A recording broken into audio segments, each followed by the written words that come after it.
अरे हम खुद को कर गए उपकारियों के रास्ते, रात भर चलता रहो दूसरों के वास्ते, रोशनी जग को दिखाता ही रहा अंधियार में, मिट गया पर नाम अपना कर गया संसार में। कामना हम सब की है जीवन सिंह जी का सम्मान हो और इनके दिल के मानिंदे ही सभी के दिलों में अरमान हो। और जीवन दादा संघर्ष करो, जीवन दादा संघर्ष करो, हम दिलों की एक ही धड़कन जीवन सिंह, जीवन सिंह।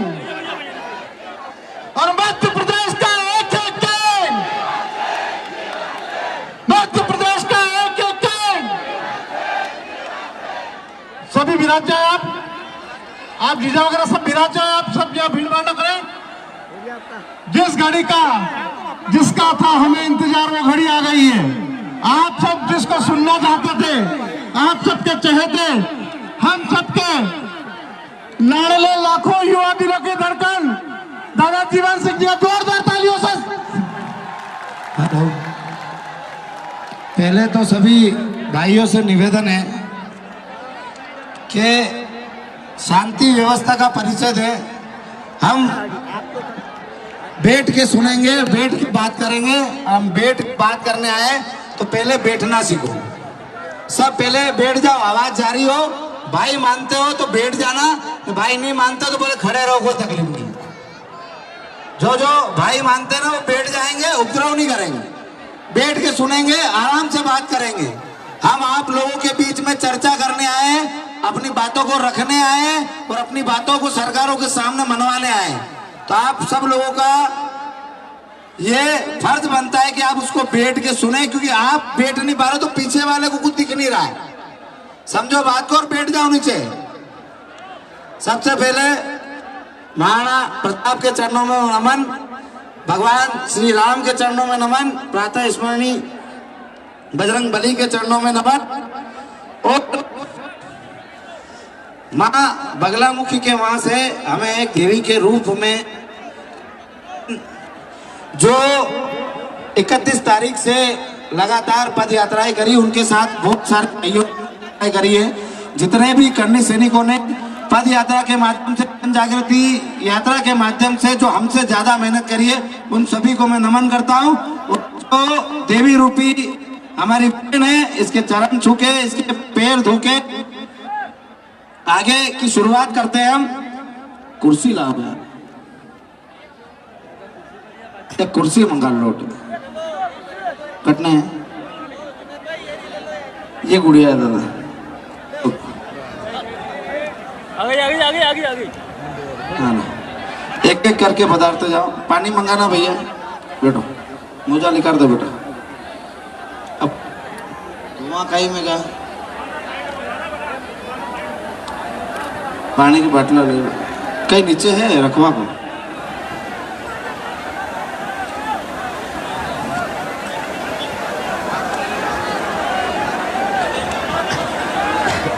हमारे प्रदेश के मुखिया, हम सबके लाडले माननीय जीवन सिंह जी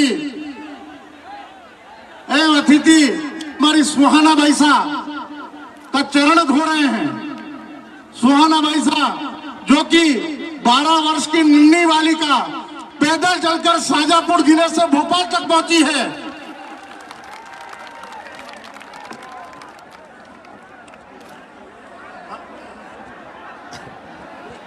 यह नन्ही मुन्नी गुड़िया जो मध्य प्रदेश के शाजापुर जिले से है और पैदल पैदल चलकर मां करणी का आशीर्वाद लेकर आज इस जन सैलाब में उपस्थित हुई है। मेरे सभी साथियों, हमारे जीवन दादा चरण धो रहे हैं बालिका के।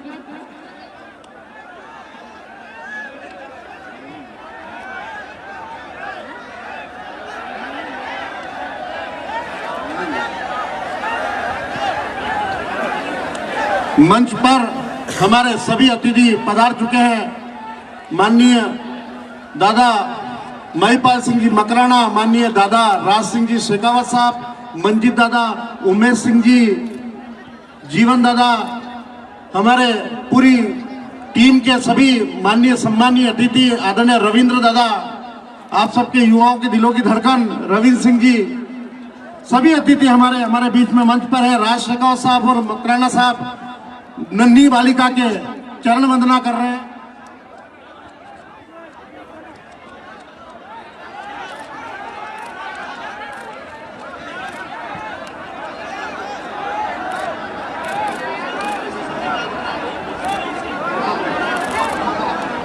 ये हर्षवर्धन बना कोई हर्षवर्धन सोलंकी बदनावर से हो, मंच के पीछे आ जाए।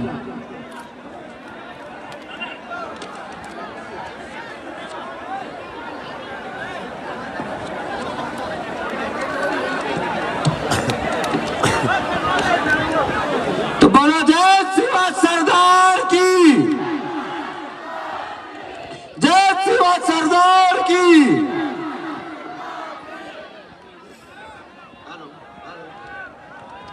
इन करो, इन करो, वंदे वंदे। आप सब लोगों से निवेदन है कि यहाँ महिलाएं विराजमान हैं तो धक्का धूम नहीं करे। मैं सुबह भी एक भाई पे इसलिए नाराज हो रहा था कि वहां से जो रास्ता है, उस रास्ते से जिस बहन ने आपके लिए 31 तारीख से पद यात्राएं करी, उसको आने के लिए रास्ता तक नहीं दिया जा रहा था, खाली इधर कूदने के लिए। वो सुहाना भाई साहब पूरे लोगों में दब चुकी थी, वो कोई अनहोनी नहीं हो जाए। पर आप लोगों ने ये ध्यान नहीं दिया कि उस बहन ने आपके लिए इतना त्याग किया है, तो आपका क्या फर्ज बनता है, उसको आपको पलकों पे लेके आना था और आप उसको रास्ता नहीं दे रहे हो। ये हमारे संस्कार नहीं हो सकते, न कभी हमारे संस्कार थे। जो हमारे लिए उंगली कटाता ना, हम उसके लिए गर्दन कटाते। हो तो हमारी बहन है, पैदल चल के आई है, उसके लिए हम रास्ता नहीं दे पाए, इसलिए वो विवाद हो रहा था। और वो विवाद करने वाले लोग आपके नहीं थे, तो ये आपको पहचानना पड़ेगा कौन आपका और कौन पराया है।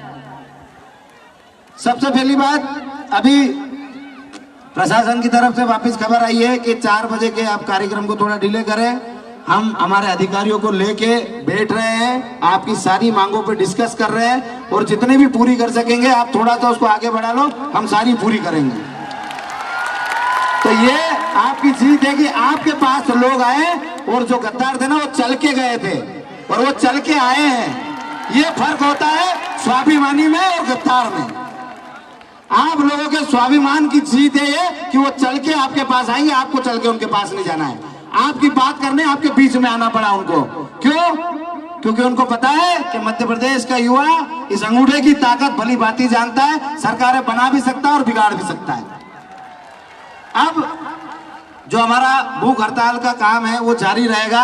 4 बजे हम विधानसभा घेराव की ओर नहीं जा रहे हैं, हम उनका इंतजार कर रहे हैं। यदि उनने हमसे समय मांगा है कि आप हमें समय दे दो, हम सारी मांगे पूरी कर देंगे, पर थोड़ा सा समय उनको ज्यादा चाहिए कि घंटे 2 घंटे में। और उनकी जो भी डिस्कस है आईपीएस अधिकारियों के साथ, क्योंकि कोई भी कानून लागू होने से पहले अधिकारियों से डिस्कस करनी पड़ती है, तो वो प्रोसेस में ला रहे हैं उसको, तो लागू करके आपकी बात मानेंगे।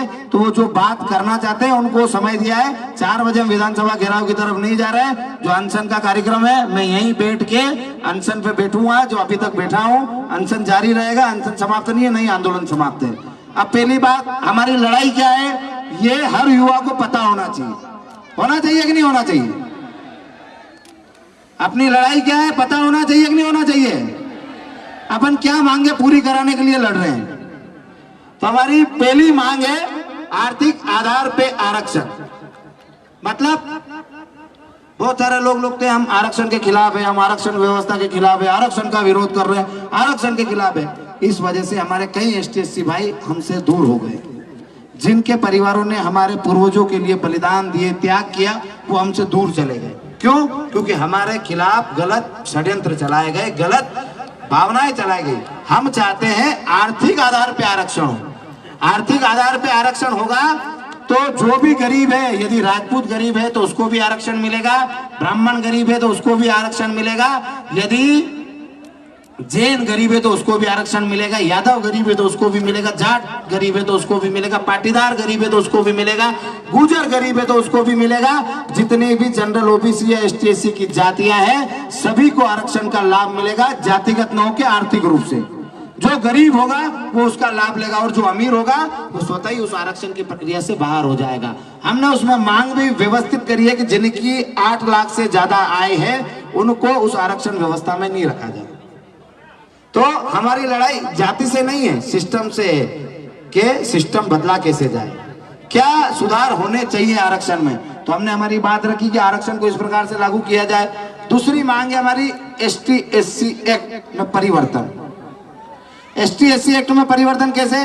क्योंकि इसमें जांच का प्रावधान नहीं है, जांच का प्रावधान नहीं है। यदि आपकी किसी ने झूठी भी रिपोर्ट कर दी तो आपको सीधे जेल जाना पड़ेगा। हम ये चाहते हैं कि यदि कोई अन्याय करे तो जेल कर दो, कोई तकलीफ नहीं, पर बहुत सारे निर्दोष भाइयों को जेल काटनी पड़ती है, राजनीतिक षड्यंत्रों का शिकार होना पड़ता है। आप हम सब उस एक्ट से प्रताड़ित है और उसको जो दुश्मन होते हैं आपके हमारे या जो राजनीतिक लोग होते हैं वो किसी युवा का भविष्य खराब करने के लिए उपयोग करते हैं। तो हम चाहते हैं कि उसमें जांच का प्रावधान हो, पहले जांच हो फिर गिरफ्तारी हो। यदि वो दोषी है तो उसको जेल कर दो, सजा कर दो, पर यदि वो दोषी नहीं है, निर्दोष है, तो उसको बाइज्जत बरी करके उसको मुकदमा ही दर्ज नहीं है। ये हमारी मांग है।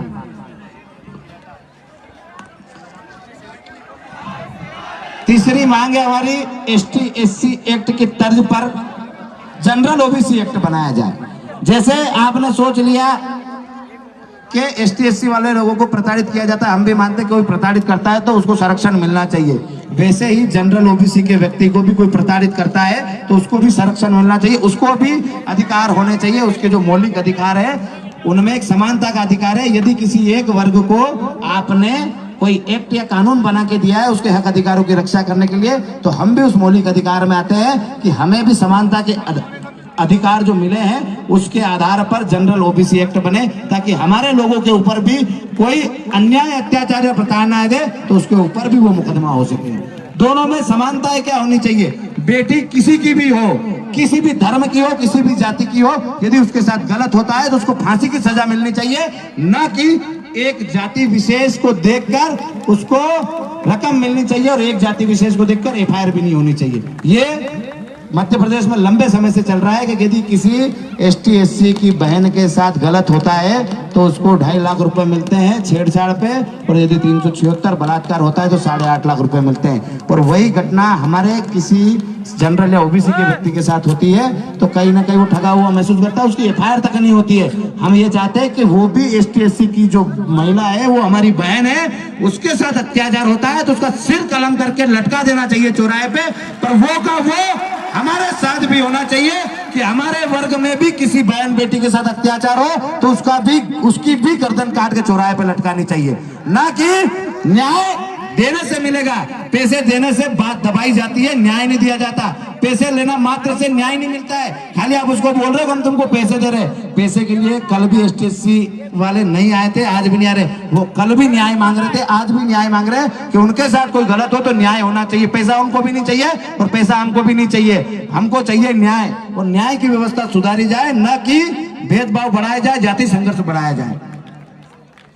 EWS में भूमि मकान की जो बाध्यता है वो समाप्त करके 8 लाख की वार्षिक आय हो, ऐसा मानकर जो EWS का आरक्षण है उसको लागू किया जाए। जो छात्र हमारे EWS परीक्षाओं में सम्मिलित होते हैं उनको ही नहीं, सारे छात्र जितने भी छात्र हैं उनको 3 वर्ष की छूट दी जाए, और वो मांग आपकी पूरी हो चुकी है, पहले ही घोषणा हो गई है आपके आंदोलन से पहले। वर्तमान में प्रक्रियाधीन शिक्षक भर्ती 2018 में प्रथम काउंसलिंग के पश्चात शेष बचे EWS वर्ग के समस्त पदों को द्वितीय काउंसलिंग या शिक्षा विभाग की वर्तमान नियोजन प्रक्रिया में समस्त पदों के साथ EWS वर्ग के पात्र अभ्यर्थियों से भरा जाए। EWS के रिक्त पदों को किसी और वर्ग से ना भरा जाए। मतलब समझ रहे हो, तुम्हारे लिए 1000 पद निकाले, उसमें 500 सिलेक्शन हो गए तुम्हारे, फिर 500 बच गए, उसमें क्या करेंगे? तुमको नहीं लेंगे, वापस दूसरों को भरेंगे। तो हम ये चाहते हैं कि हमारे लिए जो कोई वैकेंसी निकली है तो उसमें बाद में भी पद हमारे ही लिए जाए। प्राथमिक शिक्षा भर्ती वर्ग 3 के पदों में 51,000 पदों पर न्याय संगत रोस्टर के साथ भर्ती की जावे। उच्चतर शिक्षक वर्ग 1, माध्यमिक शिक्षक वर्ग 2 विषयों जैसे मातृभाषा हिंदी, सामाजिक विज्ञान के विषय में पदों में वृद्धि की जाए। आपको मालूम है क्यों मांग रहे हैं हम पदों में वृद्धि? क्यों मांग रहे हैं? कहा के सरकारी स्कूल में मास्टर नहीं बढ़ावा रहा, आई समझ में है बढ़ावा रहा। जिन सरकारी स्कूलों में टीचर की व्यवस्था नहीं है वहां कम से कम टीचर की व्यवस्था है, और ये जो विषय आए हैं इनके ही टीचर सबसे कम है, इनके टीचर सबसे कम है, तो उनकी भर्ती बढ़ाई जाए ताकि सरकारी स्कूल में जो बच्चे पढ़ते हैं उनको अच्छी शिक्षा मिल सके।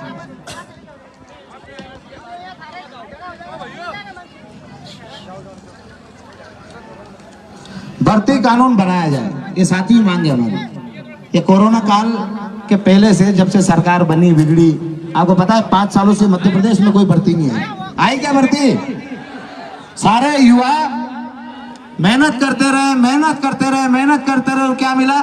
एक वैकेंसी नहीं निकली, और लोगों ने बोल दिया कि तुम नाकार हो, तुम निकम्मे हो।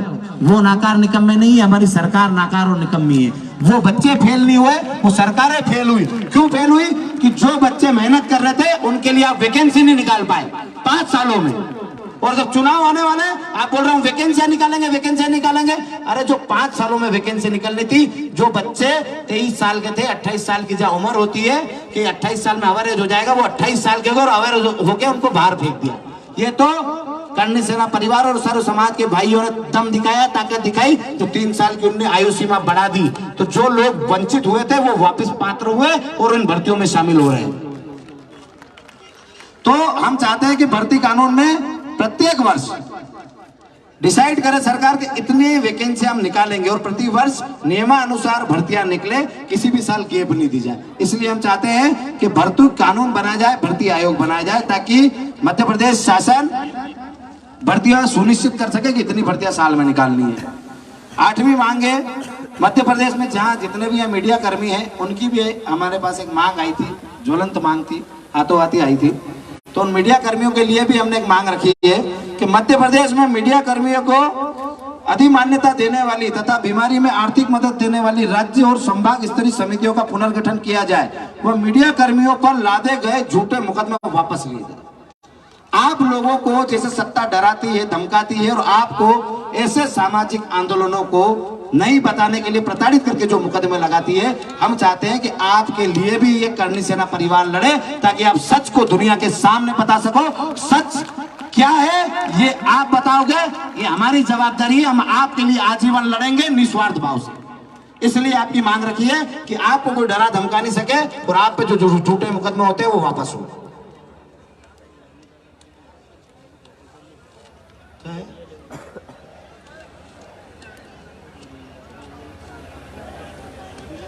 मतलब क्या पूछ रहे हो?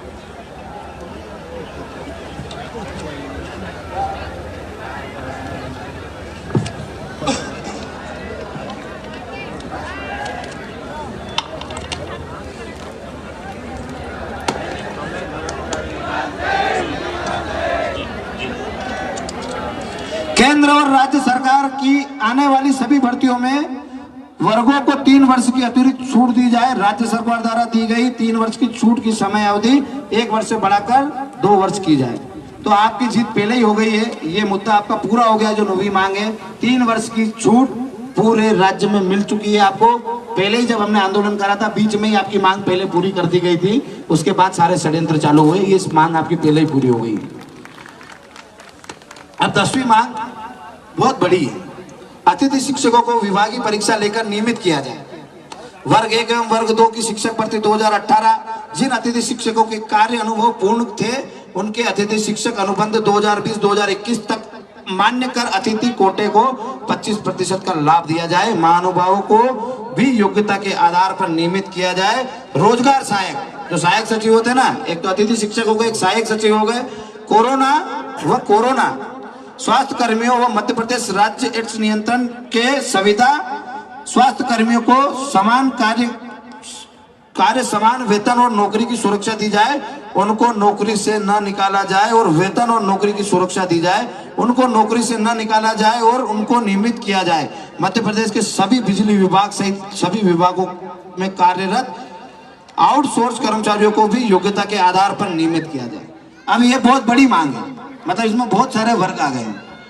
अतिथि शिक्षक आ गए, रोजगार सहायक आ गए, कोरोना में जिन लोगों ने सेवाएं दी वो लोग आ गए हैं, स्वास्थ्य कर्मी जितने भी संविदा वो आ गए हैं, और जो विद्युत मंडल में काम करते हैं वो भी आ गए।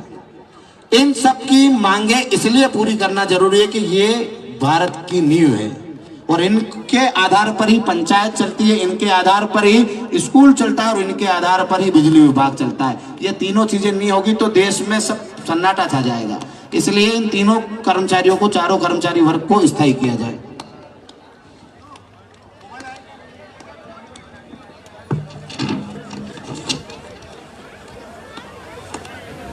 किसानों के हित में स्वामीनाथन कमेटी की सिफारिश को लागू किया जाए ताकि किसानों को उपज पर का सही मूल्य मिल सके और रासायनिक खादों की बढ़ती कीमतों पर अंकुश लगाया जा सके। रोजड़ा घोड़ा रोज व जंगली सुअर से प्रदेश के कई क्षेत्रों में किसान परेशान हैं। इसमें निजात दिलाने के लिए उचित कार्य योजना बनाई जाए ताकि किसानों को कृषि उपकरणों पर समस्त प्रकार के टैक्स से छूट दी जाए। अब इस बात को समझना, जितने भी आए अधिकतर किसान परिवार से है कि नहीं है?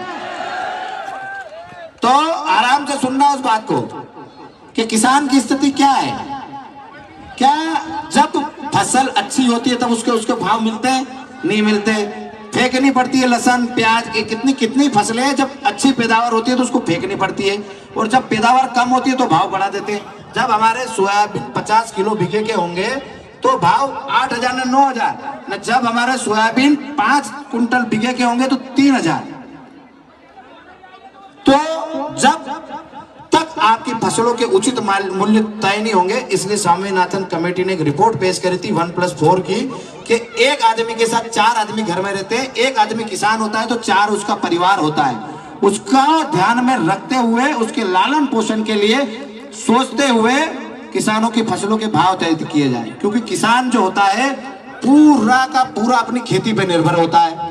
यदि बच्चे की फीस भरनी है तो गेहूं चना बेचना है या सोयाबीन बेचना है या लहसुन बेचनी है। यदि बच्चा बीमार हो गया तो भी खेती का कोई सामान बेच के ही वो लाएगा। बच्चे की पढ़ाई कराना है तो फसल पे निर्धारित है। बच्चे की शादी हुई तो या तो वो कर्जा उठाएगा या जमीन बेचेगा और शादी करेगा, क्योंकि हमारी फसलों के कभी हमें भाव इतने मिले ही नहीं कि हम सेविंग कर सकें। तो हम चाहते हैं कि किसानों के बारे में सोचा जाए, उनकी फसलों के भाव सही तरीके से तय किए जाए ताकि एक आम किसान अपने बच्चों का लालन पोषण कर सके, उनको पढ़ा सके, उनकी मेडिकल की सुविधाएं कर सके, उन बच्चों का भविष्य निर्धारित कर सके, कम से कम उनको रोजगार तक ले जा सके। तो जो हमारी लड़ाई है किसानों की भी है, आप और हम सब किसान हैं। घोड़ा रोज से हम कितने परेशान हैं, कितने दुखी हैं।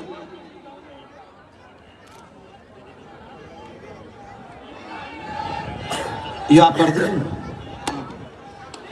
हेलो, खाद्य सामग्री रोजमर्रा की जो चीजें उससे जीएसटी हटाई जाए। अपन होटल पे खाना भी खाना जाते हैं ना तो जीएसटी ले लेते हैं। कोई भी चीज करते हैं, दही लाए तो जीएसटी ले लेंगे, तेल लाए तो जीएसटी ले लेंगे। तो हम चाहते हैं कि हम आम किसान हैं, हमारे ऊपर से जीएसटी हटाया जाए। क्षत्रिय महापुरुषों के इतिहास से छेड़छाड़ को तुरंत रोका जाए। इतिहास संरक्षण समिति बनाई जाए ताकि समाज आपसी सामंजस्य ना बने, मतलब आपसी जो सामंजस्य बिगड़ रहा है वो नहीं बिगड़े। हम एक दूसरे के साथ मिलकर लड़ रहे हैं। आज भी सर्व समाज के भाई हमारे साथ आए, तो हमें लड़ाने का काम सरकारें करती है, कुछ ना कुछ नई चीजें लाती है और एक जाति दूसरी जाति से लड़ लेती है। हम चाहते हैं कि हम सब भाई जब एक जाजम पे बैठे, एक साथ बैठे, तो हमें कोई मनमुटाव नहीं होना चाहिए। और महापुरुष सभी के होते हैं, कोई जाति नहीं लगाई जाए उस पर। महापुरुषों को देश का लिखा जाए, राष्ट्र का लिखा जाए।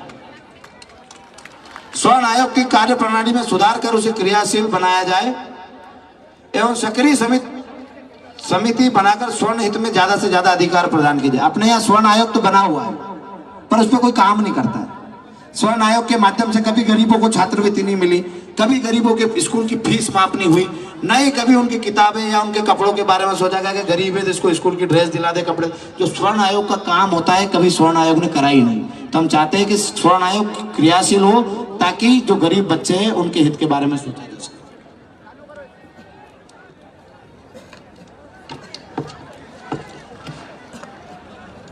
राज्य कर्मचारी आयोग की सिफारिश, जिसमें कर्मचारी की रिटायरमेंट आयु 65 वर्ष करने को कहा गया है। किसी भी परिस्थिति में अब कर्मचारियों की रिटायरमेंट आयु नहीं बढ़ाई जाए ताकि प्रदेश में बढ़ती बेरोजगारी पर अंकुश लगाया जा सके, युवाओं को अधिक अवसर दिए जाए। खाली उनके कहने मात्र से नहीं हो जाएगा कि हमने 260 साल से 62 कर दिए, 62 से 65 कर देंगे। तो अपने को लग रहा है कि इनको पास पैसे देने के नहीं है। अरे देने के नहीं है, वो यदि रिटायरमेंट नहीं लेंगे तो नए लड़के लगेंगे कैसे? तो कहीं ना कहीं रोजगार के ऊपर सीधा सा प्रहार है। तो हम चाहते हैं कि उनकी जो भी व्यवस्था है वो सरकार करे, पर उनकी जब उम्र पूरी हो जाती है तो उनकी जगह नए लोगों को लाया जाए ताकि वो नए लोग रोजगार पा सके। गौ माता को राष्ट्र माता का दर्जा दिया जाए और गौशालाओं में जो भी समस्या आ रही, क्या समस्या मालूम, क्या समस्या है? पहले गौ माता के लिए 20 रुपए आते थे महीने के, आज 5 रुपए आ रहे हैं। 5 रुपए में गौ माता का पेट भर सकते हैं अपन? नहीं भर सकते। तो गौशालाओं में कम से कम जितना उनका खर्चा आता है उतना तो दिया जाए। और जो गौमूत्र और गोबर है उसको सरकार खरीद के कहीं ना कहीं अच्छी जगह लगाए, खाद सामग्री हो या गौमूत्र से भी बहुत सारी चीजें होती है। अपने गैस भी के चूल्हे भी चलाए, गैस भी उत्पन्न हो सकती है गौ माता के गोबर से। तो उसके लिए व्यवस्थित रूपरेखा बना के गौ माता के लिए नियम कानून बनाए और माता को, गौ माता को राष्ट्र माता का दर्जा दिया जाए। अब एक मालूम तो है सही, अपने मुख्यमंत्री जी 4-5 बार घोषणाएं कर चुके हैं। पद्मावत मूवी में जितने भी मुकदमे हुए वापस लिए जाते हैं, पर अभी तक नहीं हुए। तो हमने फिर कहा कि पद्मावती फिल्म के विरोध में वह किसान आंदोलन में जितने भी दर्ज मुकदमे हैं वो वापस लिए जाए, क्योंकि किसान भी हमारे आपस के ही थे, हम में से ही थे। तो पद्मावत मूवी और किसान आंदोलन में जितने भी मुकदमे दर्ज हुए थे वो वापस लिए जाए सरकार के द्वारा, क्योंकि अनीति के द्वारा वो मुकदमे बनाए गए थे। वो अन्याय और अत्याचार के खिलाफ लड़ रहे थे। उन लोगों पे भी आप मुकदमा करोगे तो अन्याय और अत्याचार के खिलाफ लड़ेगा कौन? इस तानाशाही को हम नहीं झेलेंगे, इसलिए इन सारे मुकदमों को वापस लिया जाए। मध्य प्रदेश की भर्तियों में जहां के युवाओं को ही प्राथमिकता दी जाए, अन्य राज्यों के अभ्यर्थियों को कोटा सीमित किया जाए। जैसे कि कहीं भी सरकारी वैकेंसी निकलती है तो हर राज्य में अलग अलग कोटा निर्धारित है, हमारे यहाँ कोई कोटा निर्धारित नहीं है। तो हम ये चाहते हैं कि मध्य प्रदेश के जो राज्य के युवा हैं उनको प्राथमिकता दे और एक कोटा सेट करे कि हर राज्य का अलग अलग कोटा, इतने से इतने लोगों को हम लेंगे। हमें ये नहीं है कि कोई दूसरे राज्य का आके यहाँ नौकरी नहीं करे, पर कोटा तय हो कि इतने लोग यहाँ करेंगे, बाकी के लोगों को, यहीं के लोगों को रोजगार मिलेगा। ये हर राज्य में पहले से है, हमारे यहाँ नहीं। मांगे तो कर्मचारियों को दी जा रही पदोन्नति के साथ उन्हें उनके साथ अधिकार व सुविधाएं भी दी जाए। कर्मचारियों की पेंशन पुनः चालू की जाए। अब कर्मचारियों की पेंशन बंद कर दी और उनको क्या है कि गेट पे तो मिल रहा है पर ग्रेड नहीं बढ़ रही। मतलब आपको टीआई हो, एसआई हो, मतलब 1 स्टार हो तो 2 स्टार बना दिया, पर वो कागज में 1 स्टार ही लिखा हुआ है। तो हम चाहते हैं कि उनकी ग्रेड पे बढ़ाई जा रही है, मतलब जो उनकी ग्रेड पे बढ़ाई जा रही है उसे उनकी ग्रेड भी बढ़ाई जाए। ये पुलिस कर्मियों के लिए मांग है और उनकी पेंशन भी चालू की जाए। नहीं, ये सभी कर्मचारियों के लिए थी पदोन्नति में। तो ये पुलिस वालों के लिए जैसे उनको अधिकार नहीं मिल रहे वैसे इनको भी नहीं मिल रहे। पुलिस विभाग में आरक्षकों की वेतन विसंगति को दूर कर 2400 ग्रेड पे लागू की जाए एवं प्रदेश के होमगार्ड सैनिकों को भी पुलिसकर्मियों की तरह ही वेतन और भत्ते प्रदान किए जाए। सरकारी स्कूलों की कार्यप्रणाली में सुधार कर शिक्षा का स्तर सुधारा जाए और प्राइवेट स्कूलों के मशीनरी स्कूलों की तानाशाही समाप्त कर फीस नियंत्रण रखे एक कमेटी बनाई जाए। इसको आपको विस्तृत से सुनना पड़ेगा, समझना पड़ेगा, क्योंकि ये बहुत बड़ा मुद्दा है। जैसे कि हमने कहा कि सरकारी स्कूलों की कार्यप्रणाली सुधारी जाए। अब सरकारी स्कूलों में बच्चे जाते हैं 20, 25, 10। यदि आपके गांव में आपका सरकारी स्कूल अच्छा होगा, प्राइवेट से बेहतर होगा, तो आप आपके बच्चों को कहाँ पढ़ाओगे? सरकारी स्कूल में, प्राइवेट में पढ़ाने थोड़ी भेजोगे।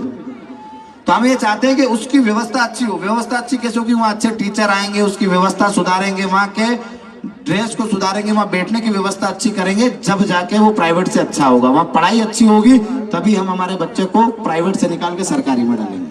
तो हमारे ऊपर से जो आम व्यक्ति उसके ऊपर से जो शिक्षा का बोझ होता है या जवाबदारी होती है वो कहीं ना कहीं कम होगी।